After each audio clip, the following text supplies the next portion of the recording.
Bastia, justement, quelques dizaines de jeunes militants nationalistes se sont attaqués mercredi soir à la préfecture de Haute-Corse.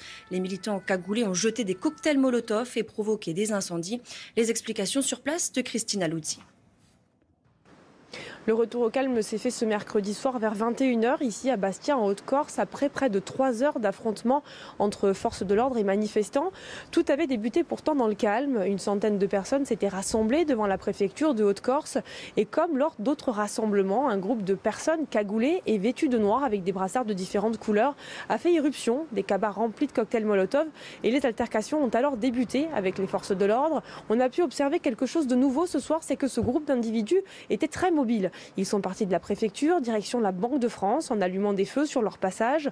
On a assisté à des jets de cocktails Molotov sur la Banque de France. Un drapeau français a été brûlé.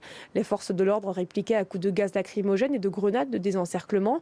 Et un jeune manifestant qui était tout près de nous a été très sérieusement touché à la jambe par une grenade assourdissante et a dû être pris en charge par les sapeurs-pompiers.